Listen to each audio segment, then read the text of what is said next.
Bonjour. En cette période de pandémie, durant laquelle les activités de notre paroisse prennent une autre forme, nous vous proposons de prendre un temps de recueillement à l'aide de ces vidéos que nous vous proposons donc chaque dimanche, une nouvelle. Ces vidéos sont composées de temps de prière, de lecture de la Bible, de courtes méditations, de chants aussi.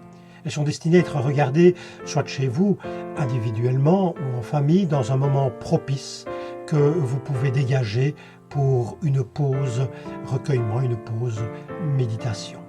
Nous espérons tous pouvoir nous revoir en présentiel, dans des conditions normales, le plus rapidement possible.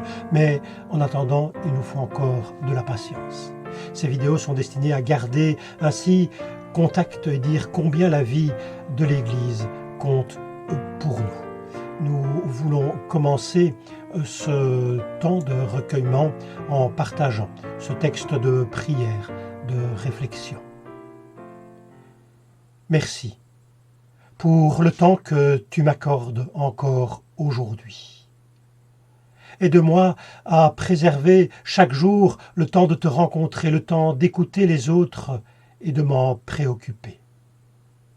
Le temps de respirer et d'admirer, le temps de sourire et de remercier, le temps de m'arrêter et de réfléchir. Seigneur, que ton esprit habite le temps que tu m'offres et lui donne sa dimension d'éternité.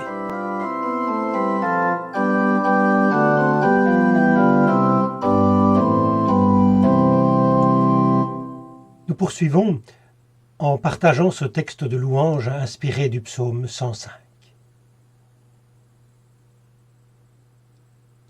Célébrez le Seigneur, proclamez son nom, faites connaître ses exploits parmi les peuples, chantez pour lui, jouez pour lui, redites sans fin ses merveilles. Soyez fiers de son saint nom, soyez joyeux, vous qui cherchez le Seigneur. Cherchez le Seigneur et sa force, recherchez toujours sa face. Rappelez-vous les merveilles qu'il a faites, rappelez-vous ses prodiges, les jugements qu'il prononça. C'est lui le Seigneur, notre Dieu. C'est lui qui gouverne toute la terre. Il s'est toujours rappelé son alliance. Parole édictée pour 1000 générations. Je fonderai sa dynastie pour toujours. Son trône durera autant que les cieux. Amen.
Les textes bibliques retenus pour nos vidéos sont tirés d'un lectionnaire liturgique œcuménique.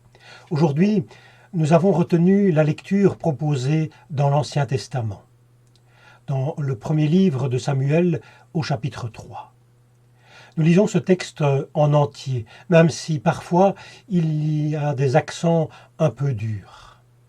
Il fait partie de toute une histoire liée au prophète Samuel, Samuel qui deviendra celui qui désignera les premiers rois en Israël. Nous lisons ce texte. Samuel aussi dormait. Il était dans le sanctuaire du Seigneur, près du coffre de l'Alliance, avant l'aube, alors que la lampe du sanctuaire brûlait encore. Le Seigneur appela Samuel. Celui-ci répondit « Oui, maître ». Puis il courut auprès d'Élie et lui dit « Tu m'as appelé, me voici ». « Je ne t'ai pas appelé, dit Élie. Retourne te coucher. » Samuel alla se recoucher. Une seconde fois, le Seigneur appela Samuel. L'enfant se leva et revint dire à Élie « Tu m'as appelé, me voici. » « Non, mon enfant, répondit Élie, je ne t'ai pas appelé, retourne te coucher. » Samuel ne connaissait pas encore personnellement le Seigneur, car celui-ci ne lui avait jamais parlé directement jusqu'alors. Pour la troisième fois, le Seigneur appela Samuel. Samuel se leva, revint trouver Élie et lui dit « Tu m'as appelé, me voici. » Cette fois, Élie comprit que c'était le Seigneur qui appelait l'enfant. Il lui dit alors « Va te recoucher. Et si on t'appelle de nouveau, tu répondras « Parle, Seigneur, ton serviteur écoute. » Samuel alla donc se recoucher à sa place. Le Seigneur vint et se tint là.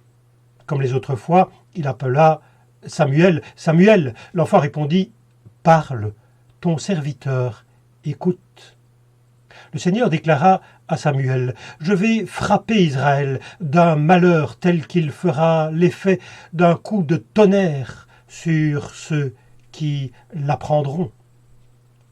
Ce jour-là, je réaliserai à l'égard d'Élie et de sa famille tous les malheurs dont je les ai menacés sans rien négliger. Je l'ai averti que je condamnais sa famille pour toujours. En effet, ses fils ont péché en me traitant avec mépris, et lui, qui savait cela, les a laissés faire. C'est pourquoi j'ai juré à la famille d'Élie que ni les sacrifices ni les offrandes ne pourront jamais effacer son péché. Samuel resta couché jusqu'au matin, puis il ouvrit les portes du sanctuaire. Il craignait de raconter sa vision à Élie. Mais Élie l'appela « Samuel, mon enfant. »« Oui, maître, répondit-il. »« Que t'a dit le Seigneur ?» demanda Élie. « Ne me cache rien. Si tu me caches un seul mot de ce que Dieu t'a dit, je veux qu'il t'inflige la plus terrible des punitions. » Alors Samuel lui raconta tout, sans rien cacher.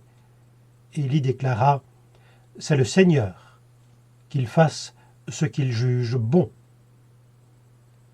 Samuel devint grand. Le Seigneur était avec lui, si bien qu'aucune des paroles que Samuel prononçait, de sa part, ne restait sans effet.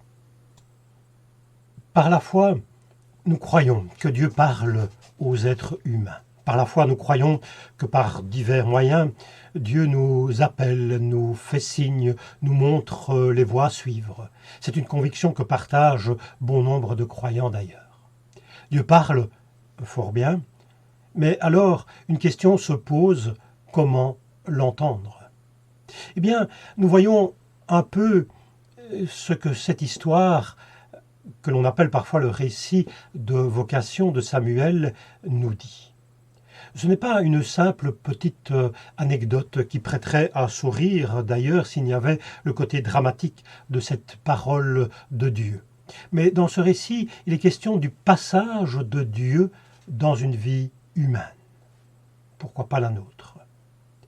Ce qui est significatif dans ce récit, ce n'est sans doute pas moins l'appel proprement dit que la manière dont il est interprété. C'est la manière dont on comprend cet appel qu'il faut regarder. Il ne faut pas prendre tous les songes et tous les rêves pour la réalité de Dieu. Il ne faut pas prendre tous nos rêves, nos songes pour des signes du divin, des paroles venant de Dieu. Faut-il le faire d'ailleurs? La question peut être posée. Il ne faut pas non plus projeter ses désirs en Dieu, car ils ne sont pas nécessairement de Dieu même. Et pourtant, nous le savons bien, nos songes, nos rêves ne sont pas creux. Ils portent en eux, ils reflètent nos désirs les plus profonds, ou nos peurs, nos détresses les plus anciennes. La psychologie l'a montré. Allons-nous mépriser tout cela, tout ce qui vient de notre subconscient? Nous aurions tort. N'est-ce pas ce terreau de forces obscures et de pulsions dont sont faites nos affections, nos tendresses, nos émois et nos renouvellements? Dans ce récit de vocation de Samuel, il est question du passage de Dieu dans une vie humaine. Comment entendre ce passage de Dieu? Samuel et Élie représentent peut-être deux aspects de notre personnalité à ce sujet pour répondre à cette question, comment entendre ce passage de Dieu dans la vie. Voilà donc le petit Samuel qui, dans son sommeil, entend un appel. Quelque chose en lui se fait insistant. Il a une attirance. Après tout, là parlent nos aspirations, ce que nous voudrions être, ce que nous aimerions devenir. On pourrait aussi dire que Samuel représente en nous la part d'intuition, d'invention, de créativité, celle qui entend innover, sortir des sentiers battus. Pourtant, le prêtre Élie fait bien de le renvoyer d'abord se coucher, quand c'est l'heure de dormir, car toutes les exaltations ne sont pas signes de l'Esprit Saint. Et s'il fallait se lever chaque fois qu'un enfant entend des voix dans la nuit, on n'arrêterait pas. Samuel apprendra donc du vieil Élie, un vieux prêtre à qui on ne raconte pas trop des histoires saintes, qu'il ne suffit pas de dire « Tu m'as appelé, me voici ». Il est sage d'abord d'écouter. « Parle, Seigneur, ton serviteur écoute ». Il faut prendre le temps de l'écoute et du silence qui laisse venir l'autre avec un grand A. Il faut prendre le temps de l'écoute pour entendre la voix de Dieu dans nos existences, semble dire ce texte. On sait qu'il en est ainsi dans la prière. Il faut du silence et du recueillement aussi. Ce texte semble dire alors c'est quelqu'un d'autre qui doit nous rendre attentifs, nous mettre sur ce chemin. Élie peut aussi être vu comme une autre part de nous-mêmes, celle qui pèse le pour et le contre, qui évalue, discerne avec les ressources de l'expérience. Samuel doit faire tout un chemin d'apprentissage et de discernement. Sa vie va alors devenir autre. Il a entendu une parole de Dieu qui le mobilise. Il doit apprendre à discerner. Après avoir appris à écouter, il apprendra aussi à en être porteur. Mais dans ce récit, il est donc question du passage de Dieu dans une vie humaine. Comment l'entendre? Comment entendre ce passage? À l'intérieur de nous, certainement. Et je répondrai à cette question. L'humain, en nous, est aussi constitué, d'une part, de divin. Il y a, je pense, en chacun de nous, du divin. Il y a en nous des aspirations plus belles, aspirations à la paix, à la justice, à la fraternité.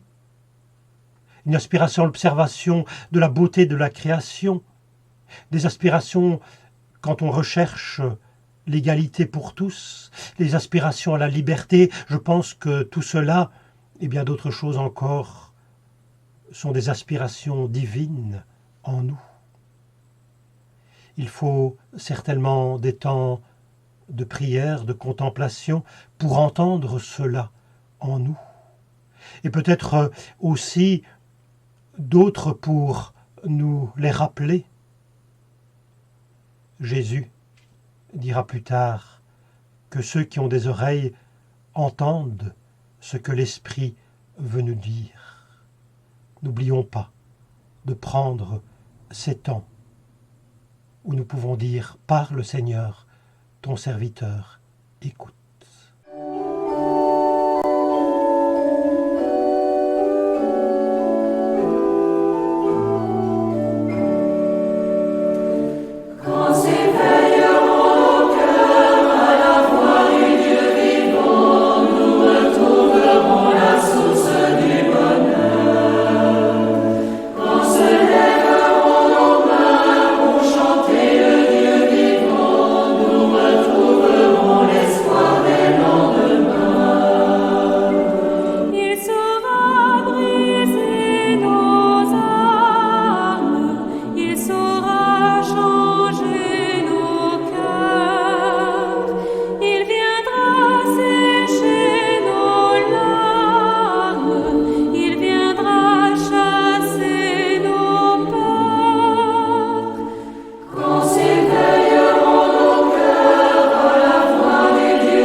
Je voudrais partager avec vous maintenant une prière trouvée au fil de lecture.